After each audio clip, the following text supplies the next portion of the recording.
زندگی استاد سے زیادہ سخت ہوتی ہے۔ استاد سبق دے کر امتحان لیتا ہے اور زندگی امتحان لے کر سبق دیتی ہے۔ 4 چیزیں بدن میں قوت پیدا کرتی ہے: گوشت کھانا، خوشبو سونگھنا، کثرت سے غسل کرنا اور سوتی کپڑا پہننا۔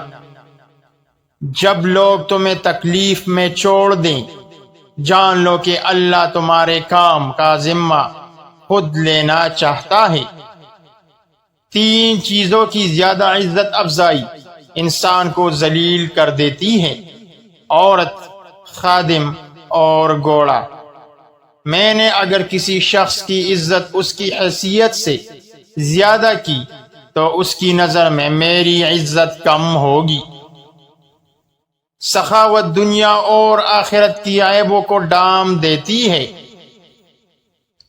دل زباں کی کہتی ہے اس میں اچھی تخم ریزی کرو، اگر سارے دانے نہ اگ سکیں گے تو پک کر ضرور اگ جائیں گے۔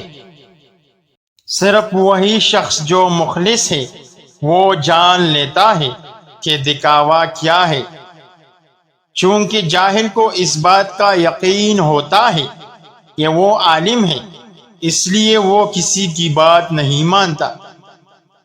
مخلوق میں سب سے زیادہ ہمدردی کے قابل وہ ہے جو تنگ حالی کے باوجود ہمت کے ساتھ زندگی بسر کرتا ہے۔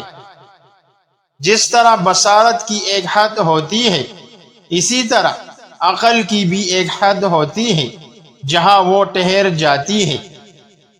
جو تمہیں دوست رکھتا ہے وہ تمہیں برائی سے بھی روکے گا، اور جو تمہیں دشمن رکھے گا وہ تمہیں برائی پر ابھارے گا۔